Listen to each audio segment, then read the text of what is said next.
Welcome, everyone, to the Ask Dr. Be Good show, the show where we bring you all the neat things happening in public education to make sure that your children become the productive citizens of tomorrow. And that's important, and you know that's important. I've said it over and over, the reason why we must take the time to better educate our kids and get them ready for being the really our economic future. So today, I'm going to actually talk about something that's very near and dear to my heart. And I'm going to do that with the help of a couple of very important people, college and career counselors. So, Ms. Forge, you want to introduce yourself and talk a little bit about your background? Good morning. I'm Natasha Forge. I am the college and career counselor at the Mesquite West campus. I am a college and career counselor. I have been in education for 20 years, going on 21 this school year, and I've been in education in a facet of elements such as in the classroom and as a counselor, assistant principal, and so my heart is helping students, making sure that they are eligible and ready for college, and so that's who I am. Thank you. Ms. Zambrano? Yes, my name is Amelia Zambrano. I'm the college and career counselor for the Plano campus, and I've also been in the education world since 1999. So I've been servicing our school environment in the elementary, middle school, and high school level for the past 4 years. Thank you. Before we start, let me go ahead and be a little bit transparent here. I am not in the studio.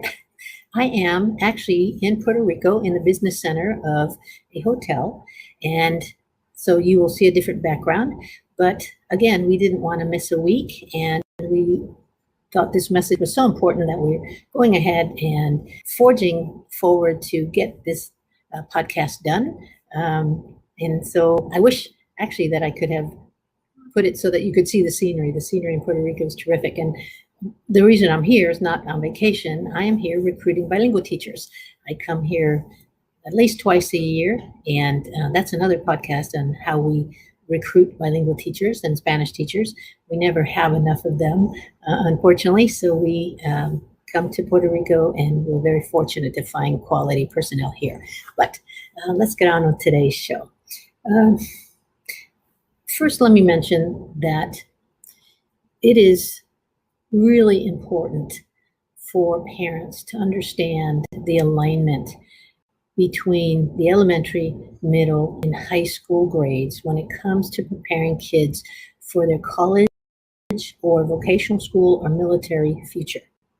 Now, I mention those three because that in this state, happens to be Texas, public school districts are held accountable to those three areas as far as making sure that our seniors graduate into one of those three. And we must track them for 2 years and make sure that they get there. Because if too many of our graduates do not land in either a college, a vocational trade school, or military, then the school gets dinged. And the state of Texas says that it is our responsibility to make sure they get there and they stay there for at least 2 years. So you can see that that's a huge responsibility on the school. But oftentimes school has other like parents happening in the home and so forth, and that can influence that work that the school does to get those kids in one of those three pathways. So I've asked the counselors to prepare information about these requirements so that parents can start wrapping their brains around what the schools are being asked to do by their education agencies and how it's carried out in the schools. Now, we're going to mostly touch on the high school and middle school grades, although certainly there is an elementary piece to it as far as having expectations and stating expectations in the lower grades that those elementary children have a college or vocational school or military future, and sort of setting that that expectation in their heads before they get to middle school. So let's start with high school requirements. So Ms. Ford, I'm going to let you sort of talk about high school requirements and endorsements and so forth, okay? Okay. In the state of Texas, they have decided that all students graduate with at least 26 credits. Even though students may have 26 credits, they do have to be allocated a particular way. So what happens is the students have to take 4 English courses. They have to take 3 math courses, 3 social studies courses, and then 3 science courses. So that's kind of like the core. And so the first 22 credits is what we consider as the foundation plan. So then after that, they also have to have, and this is within the foundation plan, they also have to have 1 PE credit, 1 fine arts credit, and then 2 language other than English credits. So a lot of times schools will offer Spanish, or some will offer German, just depending on the school, but it has to be 2 of the same language. Students also have to have 5 electives. So in most cases, when students are in school, they'll have like 7 or 8 classes within a semester. So meaning that they'll have, sometimes they have A day, B day, sometimes they have where they go to class, like the full day, 7 classes or 8 classes. Rarely do they have 6 classes anymore, however, but that's usually what normally happens. So each time the student takes the course, then if they pass, then they receive the credit. So what normally happens is, I'm sorry, let me go. I'll finish the and not go into the endorsements. So after the core has been set, which is the foundation, then we go into what we call the endorsements. So the state of Texas, which House Bill 5 has decided that many of our students were not college and career ready. And so what we do is, so a lot of times students will say, well, do I have to take a 4th math or a 4th science? And so what we're trying to do is making sure that the students are college ready. And so we have them take the 4th science, the 4th social studies class, as well as the 4th math class, so that they can meet the endorsement for multiple disciplinary. And that basically helps the colleges understand, which helps them to be able to pass the TSI and be college ready. We also offer another type of endorsement, which is what is really considered like a career endorsement. And those that are available are public service health. There's business and industry, and under business and industry, you have like information technology and business management. You also have science, technology, engineering, and math, which is STEM. And then there's also arts and humanities. So those are some of the endorsements. Those are the endorsements that schools offer, so that students can find the pathway that is best for them. And each campus throughout the state of Texas, they offer a combination of at least 2 or 3 of those to all 5. So that's what is normally offered for the endorsements. Now, when students graduate with endorsements, they are eligible to attend a 2 to 4-year college of their choice based on the requirements, that they meet the requirements for that particular college. And so that is something that a lot of parents aren't aware of, that the students do have to take those classes. They do have to have at least the multiple disciplinary endorsement and or at least one of the endorsements. So what we've kind of found out over time is that students, they'll just say, oh, okay, I want to get into, I'm just going to say public service health. And then after the 2nd year, they was like, oh no, you know what? I like the business teacher, so I want to go into the business endorsement. Well, when the endorsement is set in their 9th grade year, if they want to change, they can change their 10th grade year, but the parents and the students have to sign a form to say that they want to change. So it's not just an endorsement that the students just get to change automatically just based on preference. So that is something that we would like for parents to be aware of as well. So a lot of times what normally happens is the feeder schools from like the 6th, 7th, and 8th grade, they prepare the students for courses that like career courses that they could be interested in their high school. And so that's one of the things that they kind of begin to learn, career and college readiness as well as in the middle school, so that they'll know when they get to high school which endorsement they want to choose, so that they won't get to their junior and senior year and want to change that endorsement. The other thing that I wanted to share was, as it relates to the high school requirements, a lot of times when students are unsuccessful in middle school, they have like a grade placement committee that will come in and decide if the student is eligible for promotion. However, that is not the same in high school. If a student fails a course and does not receive credit in high school, depending on that course, the student will have to repeat that course so that they can receive that credit that is needed for them to graduate. So it's very important for them to take all of their classes seriously and to pass them the first time. Sometimes it does hinder the student. Some schools do have usually like a web-based program such as Edgenuity that will help students with credit recovery. However, that is something that the parents will need to make sure if their students have been unsuccessful, if the school offers those particular, if they offer those courses on the web-based program. Another requirement that the state of Texas has stated that the students are responsible for, they do have to take 5 EOCs, which are end of course exams. A lot of times they're still called STAR tests. So usually they have to, all students in the state of Texas have to take biology, and they have to take the biology EOC for graduation requirements. They do have to take 2 English EOCs, English 1 and English 2. They're also responsible for taking the U.S. history, which is usually their 10th or 11th grade year based on the school that which school year they offer it. And then they have to take Algebra 1. Some schools, and those are for graduation requirements, the students do have to take and pass those. Please note, I'm sure most parents are aware of this now, but as of last year, if the student was, let's just say in biology, due to COVID, they are not responsible for taking the biology EOC unless they failed the biology class during last semester. So that's basically the requirements for graduation.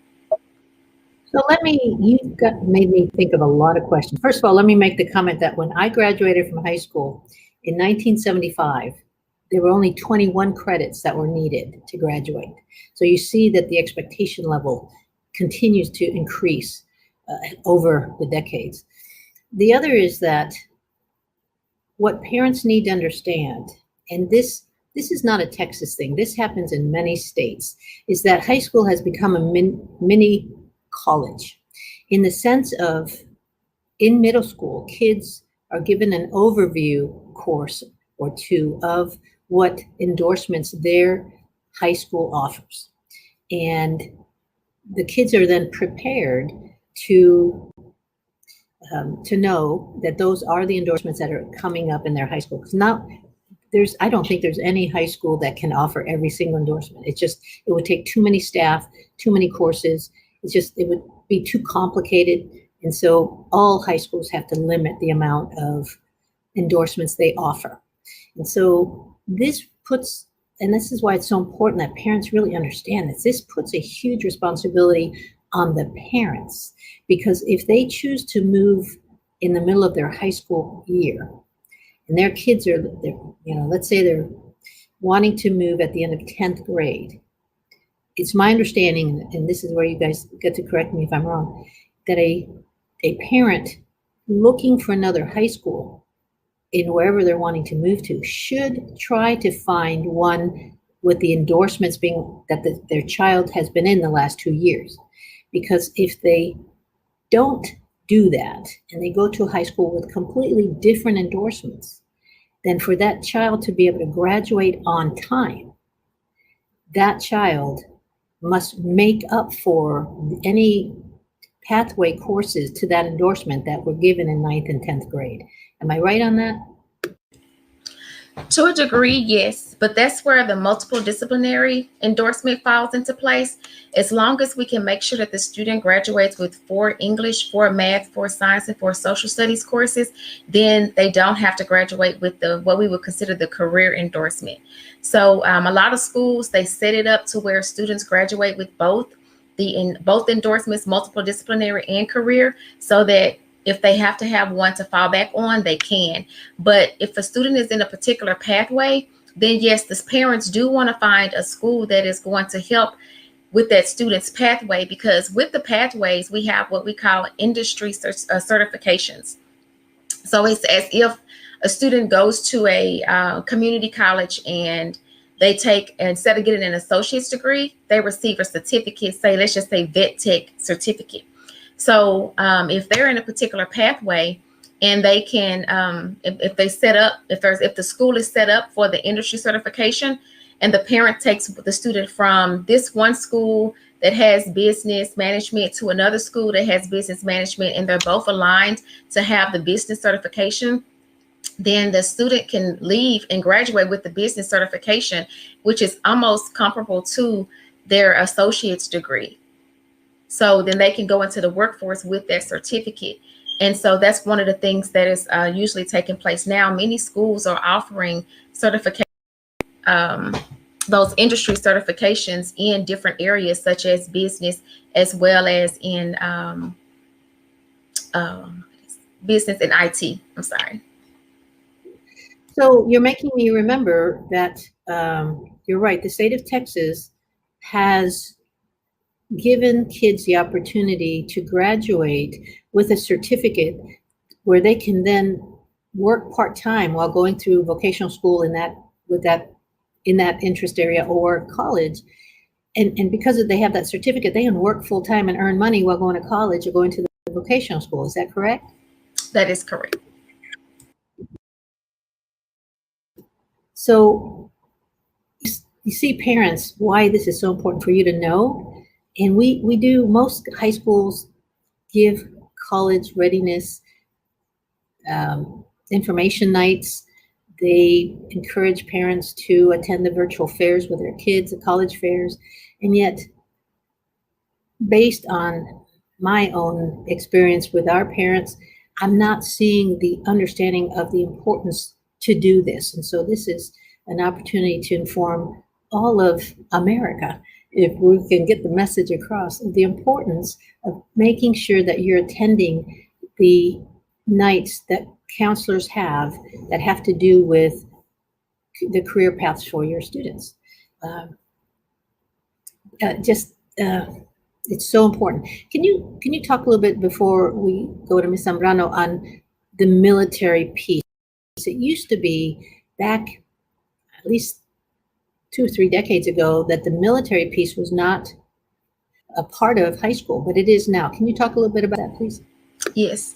So when we talk about college readiness, we also talk about vocational schools, as well as we talk about the military. So I'm going to vocational schools this first. A lot of times, a lot of people they're known as trade schools, and a lot of students, they really don't want to take the courses that they've taken in high school again, such as they don't want to take English and math and things like that if they want to go into welding. So they just want to be able to go into a particular occupation and just take courses on it. And so they do have several vocational schools in basically almost all cities that offer, like, they have cosmetology, they offer welding, they offer mechanics, HVAC, things of that nature, so that students can just go and just really focus on those courses that they need for that particular certificate. And then they can go into the workforce and sometimes make as much money, if not more,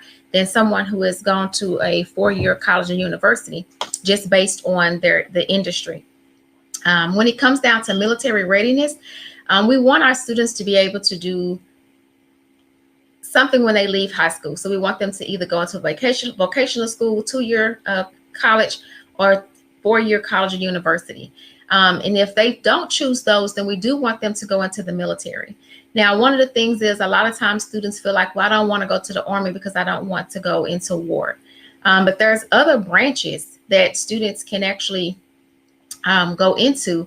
And so at the schools, we do offer the ASVAB, which gives them a score. So we test our 10th through 12th grade students yearly on with the ASVAB. And so each year, then we have recruiters come out and talk to them about their particular branch. So you have the Navy, you have the Marine Corps, you have the Air Force, you have what is it, the other one?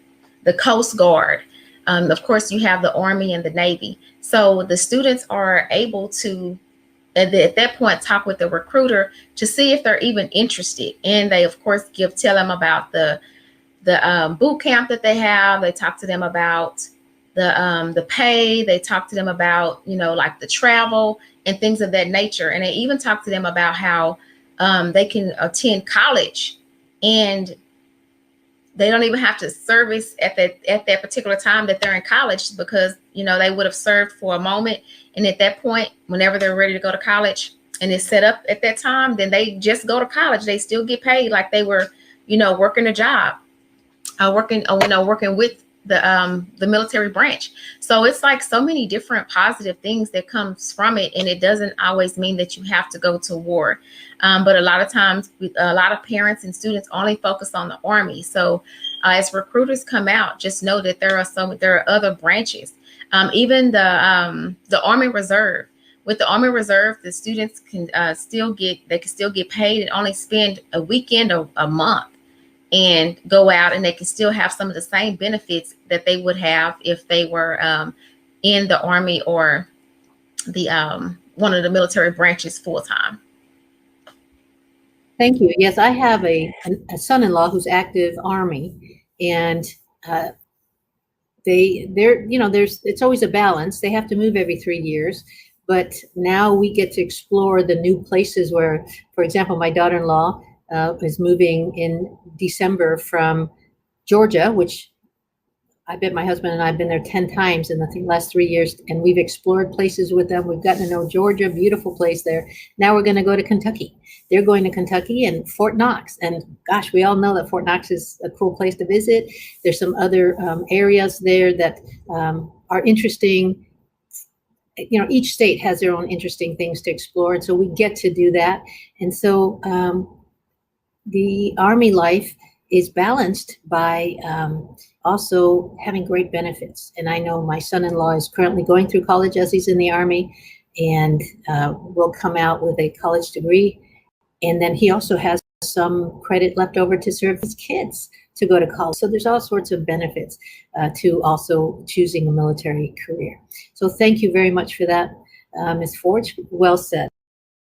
So Ms. Zambrano, we, within all of that Ms.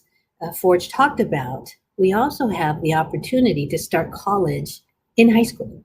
So can you talk a little bit about how you prepare, for example, at your school, how you prepare to starting in middle school or even ninth grade college sometimes?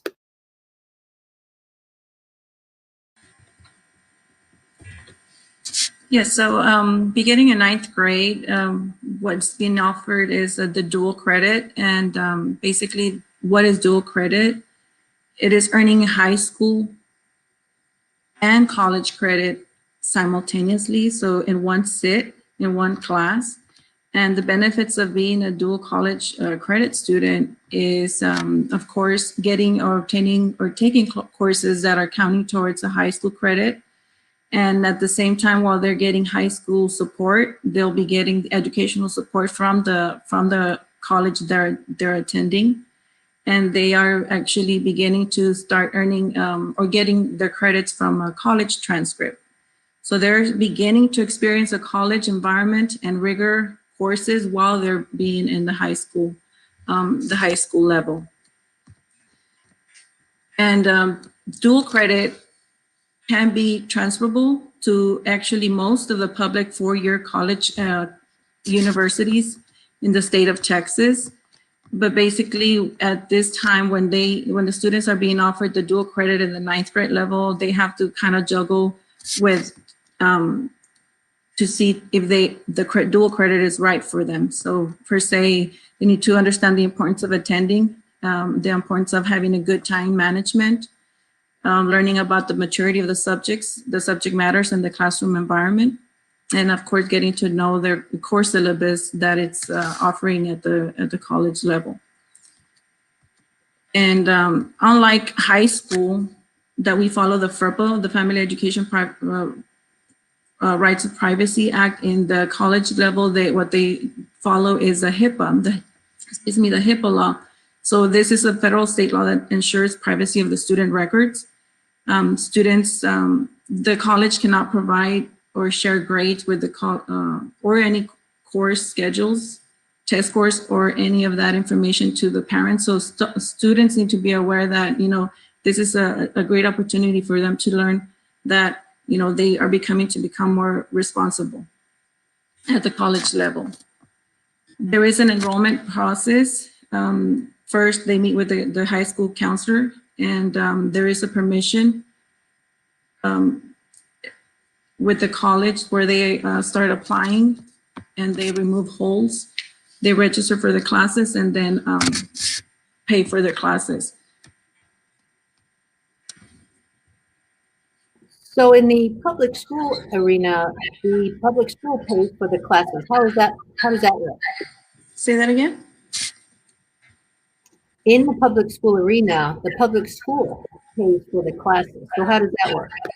Yes, so basically the tuition is paid for, the books are paid for, and the TSI exam, that is the Texas Successive Test that is required before taking any college or courses, it's also being paid for.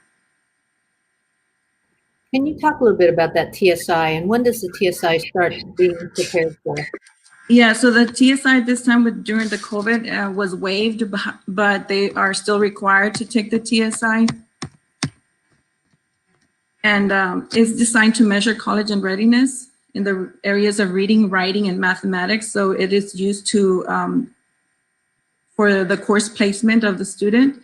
So they must be at a college level in order to take those college courses. So what I'm hearing you say, and if you're mute for a minute. Yes. Because you've got a little bit of feedback going. So I want to summarize what you said, and that was that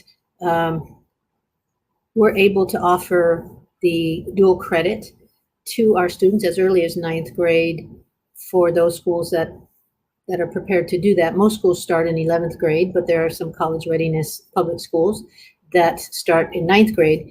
And to be able to do that, they must take the TSI, the Texas Success Initiative junior college test assessment. And if they get a certain scale score on there, then they are deemed college ready and can then, but they have taken in English and in math, right? Oh, writing too. And so if they get the correct scale score on the TSI, then, and I assume this would be in 8th grade, is this a sort of a a middle school? Where's that middle school alignment to the 9th grade college? Yes. Yeah, beginning in the 8th grade. So the exemption for those TSI scores they derive from the SAT and ACT scores. But for the 9th graders, the TSI waivers would come from a STAR. So they needed a TSI rating of 4,000 for the English 2 and a 4,000 score of at least the final grade of a 70 for the Algebra 2 courses in order for that to be waived. So you really broke up there. If you could go ahead and mute for me. Yeah. So I'm going to move on to Ms. Forge. Go ahead and mute, Ms. Zambrano. I'm sorry. May I just interject on that as well? I will ask parents to communicate with their community colleges, because every community college is different. I do know that some community colleges, they are waiving due to COVID. They are waiving the TSI, and they are saying if students have a transcript with a course with grades of 80 or above, then the students they will consider the students as met for a particular course. So that is something that the parents will need to communicate with either their high schools or the colleges to see if their students will be eligible for upcoming courses, such as in the spring, if they're not offering the TSI. So I just wanted to say that as well. So it seems like the tech stuff is a little contagious because you were also breaking up with somebody. I don't know, you are muted, right? Can you try that summary one more time, Ms. Forge? Yes. I would like for parents to know that due to COVID, some community colleges are waiving the TSI, and it is really like you can look into finding out what their requirements are if they have waived the TSI. So one of the community colleges that we work with, they have said that if students have on their transcripts like an 80 or above, then they will be eligible to take the dual credit courses without taking the TSI. So that is just something that it all depends on the community college if what they decide to use as an exemption or a waiver for due to COVID.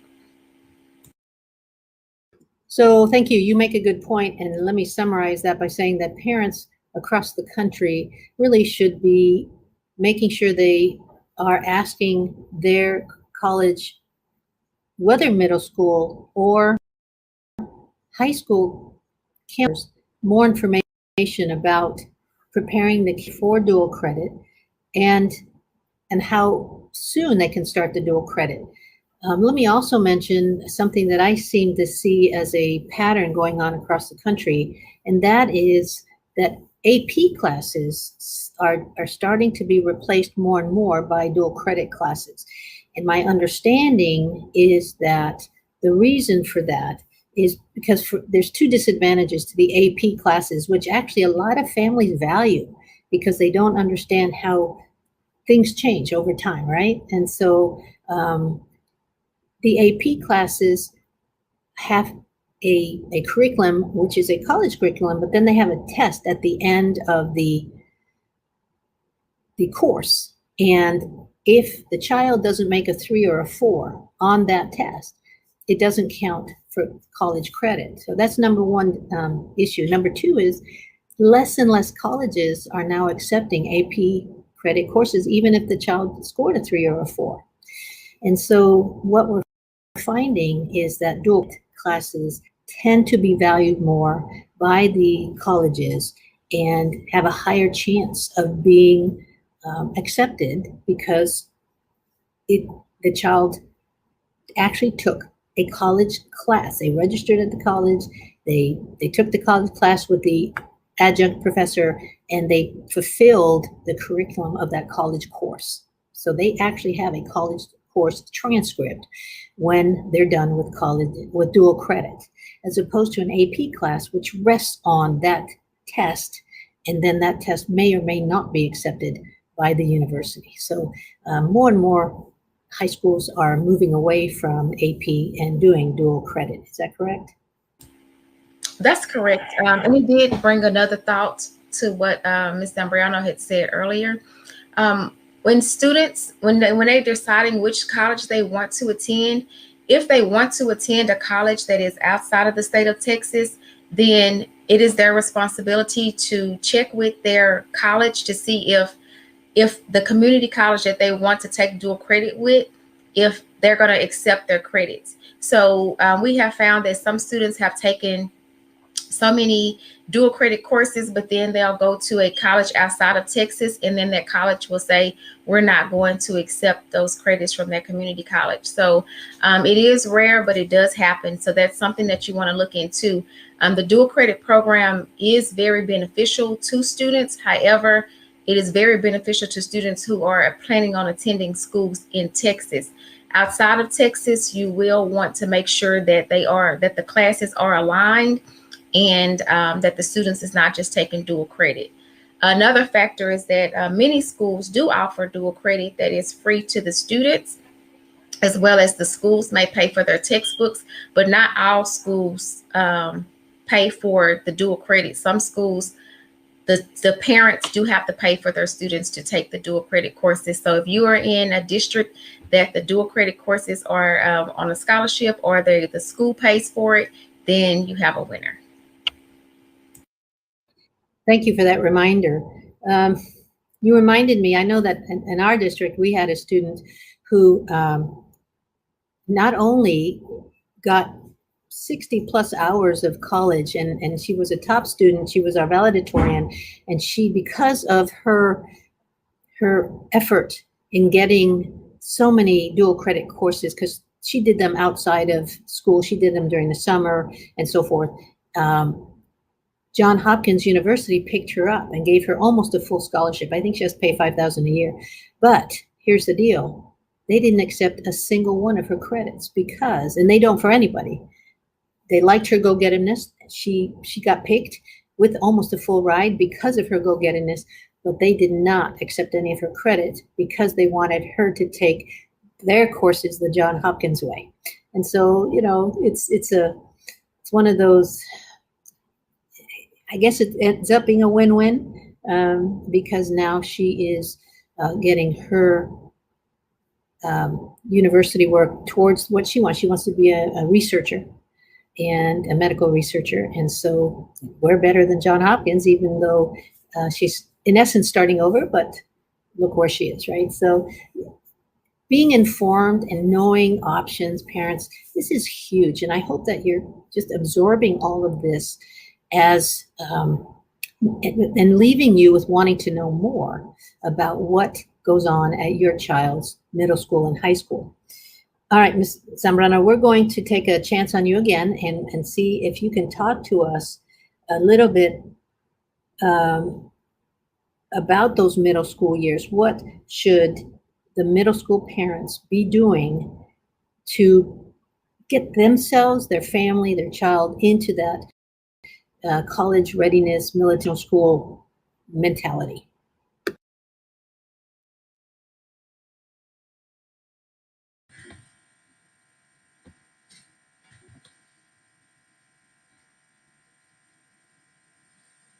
Ms. Zambrano?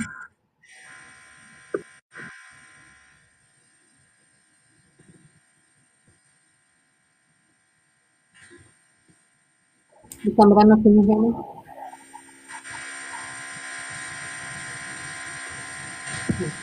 Can you hear me?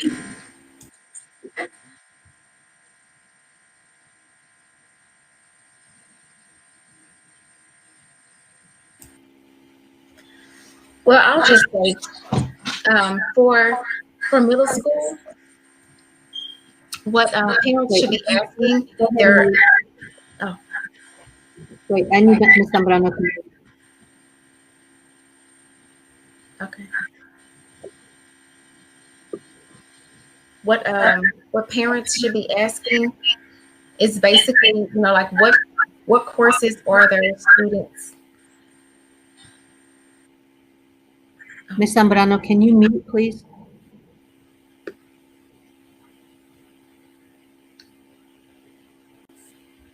Okay. They should be asking what courses are they teaching to prepare their students for the college readiness, the endorsements that their neighboring or their feeder school, high schools are offering.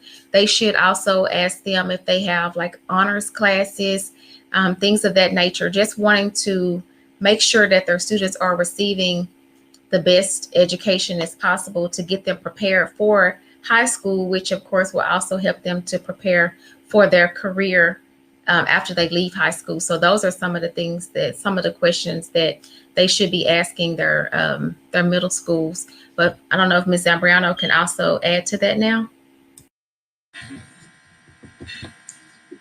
Can everyone hear me?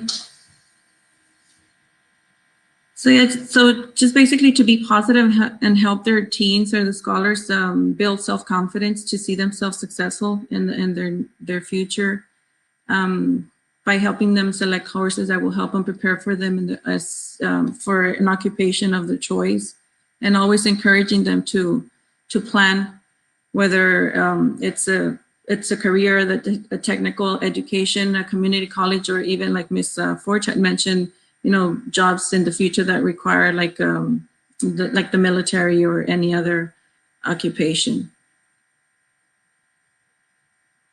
So should parents go to their schools and ask counselors to inform them if the counselors aren't doing that themselves?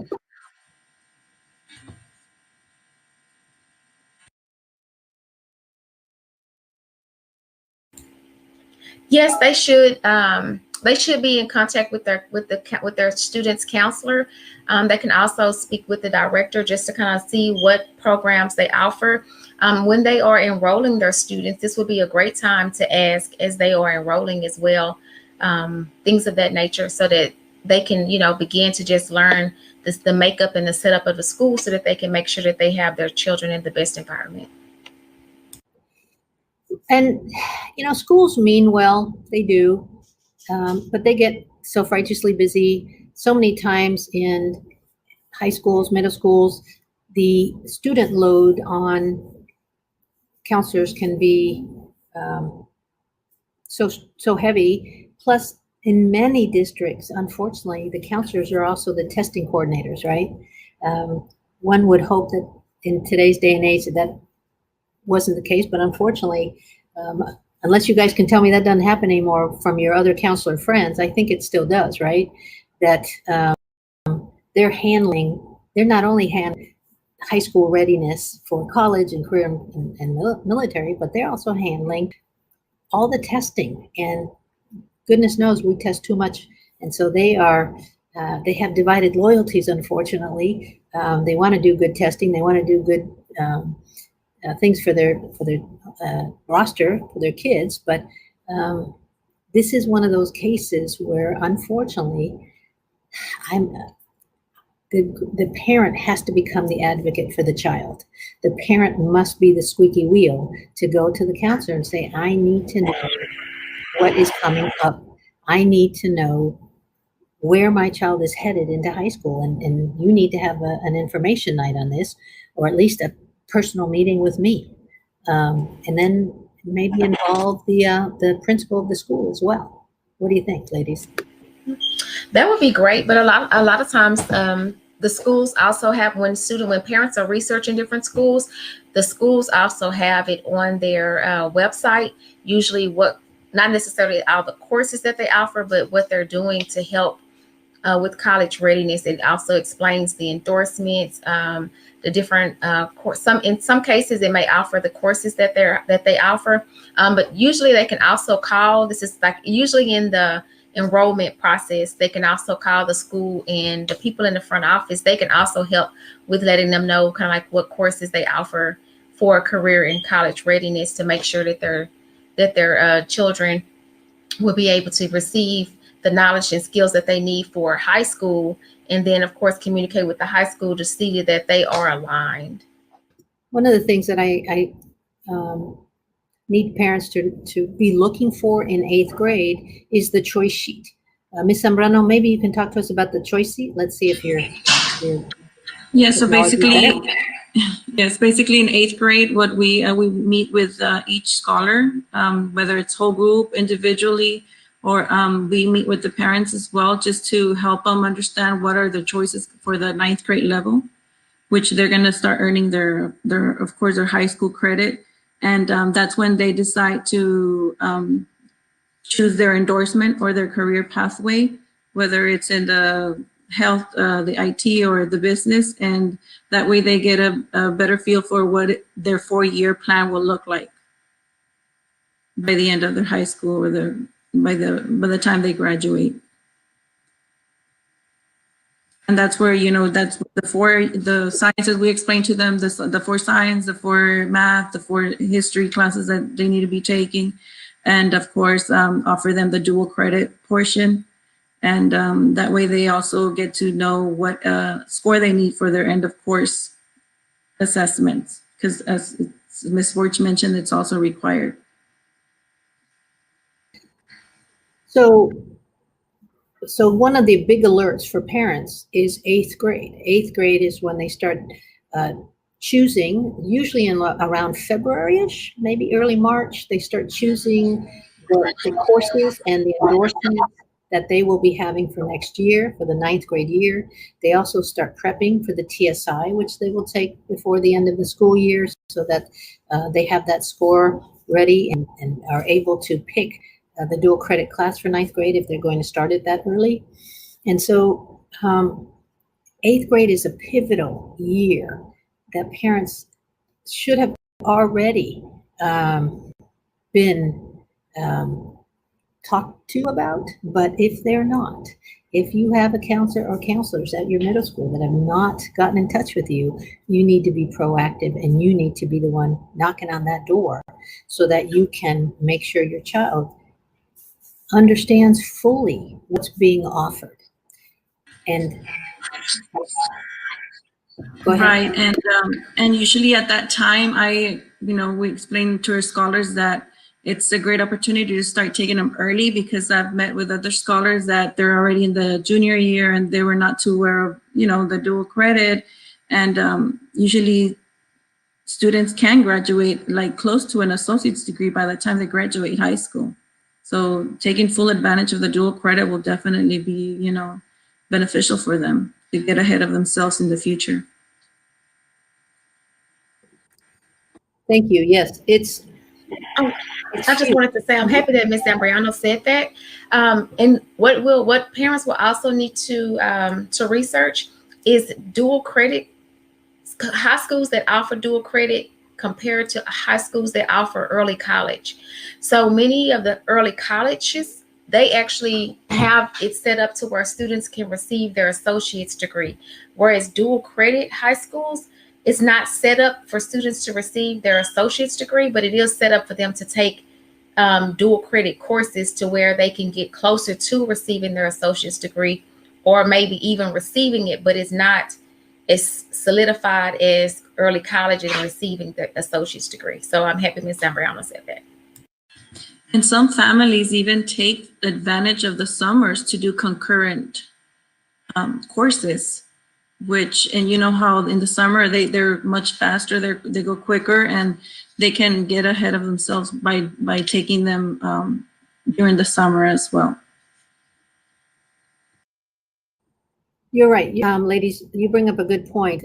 There's a huge difference between an early college high school and then comprehensive high school or a college readiness high school, because here's the huge difference. In a early college high school, those high schools get to test the kids ahead of time. If the kids do not test college ready with the TSI, then they're not accepted. Only kids that have tested at a college readiness level get to go to early college high school.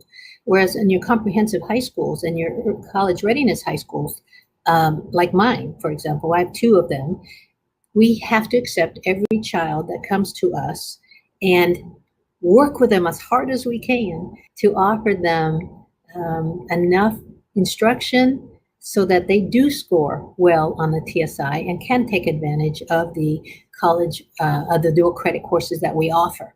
And so you see, it's a little bit different environment. We have many kids who would not have been accepted into an early college high school because they initially did not score high enough. But over time, because they come to us and we work with them, we're able to have them finally, whether it's 9th grade, 10th grade, or 11th grade, start scoring high enough in the TSI to start their dual credit. And, research shows a couple of things. One is, if kids come from parents and families whose parents went to college, they have a higher chance of attending college. And many of our students do not have that. Many of our students are not from college degreed families. That's okay. Because research shows, if even from families whose parents didn't go to college, if we can get the kids to attend dual credit and have a successful experience with dual credit, then the chances are much higher that they will go on to a 2-year or 4-year school after they leave us and finish their degree. And so that drives us. That absolutely drives what we do in public school to try to have kids be successful. So I see the technology has gotten the best of Ms. Zambrano. So Ms. Forge, would you do me a favor and talk about what software keeps track of all this? Because this is, starts with college interest inventories in middle school, high school, and so forth. And so what softwares do districts now use? And you can name the one your school uses. There are other ones, but because they all do about the same. So talk about that software. We use a software, it's called Naviance. And basically we use it from 6th through 12th grade. And so basically what we do is we track the students. We have them take self-inventories. They take personality tests. They take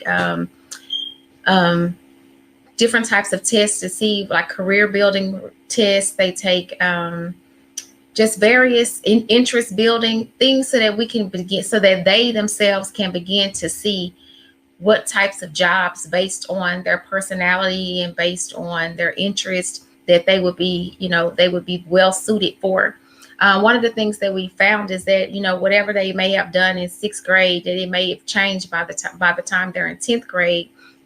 However, because their interests change, they're growing up, they're becoming more mature, they're finding out that they like something different than what they liked previously. So that's one of the things that's kind of like it helps them as a growth tool that they can carry with them from year to year. One of the accesses that we do like from the program is that we're able to track our seniors after they graduate. So they're considered alumni, so they can still have access to it. So we can, of course, track them for those 2 years that we have to track them. Other things that it offers, it's a portal for them to build their high school resume. They are able to add in their information, such as like their transcripts and the colleges that they're applying to, the scholarships that they're applying to, money that they're receiving back. So it is a great portal for students. And like I said, it does start from 6th through 12th grade. Students, even if they are in 6th, 7th, and 8th grade, there are several scholarships out there that they can apply for, and they can still start adding those scholarships to their portfolio. And so it's like basically it's like an e-portfolio, whereas it's just electronic. Everything is there at their disposal. The students have access to it. Their parents have access to it. And then, of course, the counselors and then the teachers. Some teachers also use it so that they can help build those skills with their students in their class. And so it's basically a school-wide, along with parent and student engagement portal. So am I right in thinking that this sort of, they start in 6th grade and every year they're accessing it in some way that they are able to, and I'm summarizing, able to look at their interest inventory, look at the current skill interest, compare that to jobs, what skills, what jobs those skills would lead to, and then what college then would they need to go to that's in the area or, in the States, because I'm sure most parents want in-state tuition. And then they continue that. They start their college essay on there. They are able to keep their community service and any other awards on there, so that when that time comes, starting in 11th grade, they're able to compile this portfolio of all the neat things that they've done, their good grades, their tests, their college SAT, ACT test scores, all of that into one vehicle that parents can access, right? Yes, that's basically exactly what it is. I do know, like at some schools, without the Naviance program, the students, like if you ask the students to write a resume in their 11th grade year, they're trying to figure out, what did I do in 9th grade? What extracurricular activities did I do? I don't remember, and then they'll ask questions like community service. What if I did something at the church? Is that community service? And so, but if they're doing it year after year after year, then they already know, and everything will be housed. And it's not as if they're trying to wait to the last minute and try to go back to remember. Everything is already there. And so it's just the ongoing interactive portal for them so that they don't have to try to go back and remember. They just automatically, if I'm in volleyball, you know, in the fall of 2020, then I'm going to put that in the Navient, you know, portal or whatever. So when it comes down to my resume, then I'll already have that on my resume as something that I participated in. So as always, time is never our friend when it comes to podcasts, whether short ones or long ones. And so we're down to the wire. I want to thank you and Ms. Zambrano for your college readiness experience and helping parents understand what goes on in the background and how it needs to not stay the background with them. Parents need to be asking questions like, you know, what does college readiness look like in middle school at my child's school? Let's add, what software are y'all using and how can I get access to it so I can see and support the current interest my son or daughter has based on their interest inventory. And why would a parent want to do that? Well, they could, introduce them to friends who currently are in that job area that their child currently is showing an interest in, right? I mean, there's just so much that a parent can do to support their kids in their interest areas to help them know whether to continue growing in that area or not. Because middle school and high school are the times to figure that out. And so thank you for that. And so since we only have a couple of minutes left, I'm going to review why we're here. This is the Ask Dr. Be Good podcast. We are here weekly with you to bring what's happening in public education so that you can become a better parent, better educator, and ultimately become a better advocate for public education. And why is that important? Well, for example, in 2011, funds were cut all over the country because of the recession. Now with COVID and, of course, people sheltering at home and not paying sales tax and so forth, there's going to be a tremendous need to look at the budget again once the legislative sessions go back in. In Texas, for example, the legislative sessions begin in January. So we are already talking to our parents and our staff about what they need to do to encourage their legislators to not cut public education and to be, or at least be the last thing that they cut, right? And so building that army of advocates for public education is my work. It's what drives me. And I thank people like Ms. Zambrano and Ms. Forge for helping me get the message out. Because as you learn to appreciate your child's school better, you then can become part of the advocacy army that I'm building. So, and before I end, let me mention that we are part of the JP, Kathy, and the Crew Network. It is a network of weekly podcasts which bring you different people with different skills, different information, and different interest areas that might appeal to some of you all of the time, some of you some of the time, but more importantly, if you have an area of interest that you think you can build a show around, a weekly show, reach out to JP Kathy to talk to them about the possibility. There's still a few slots left in their network, and that would be JP Kathy and the Crew 3 at gmail.com or JP Kathy and the Crew Facebook page. You can shoot them an email and get the conversation started. We are the Ask Dr. Be Good show, and we thank you. Goodbye, everyone.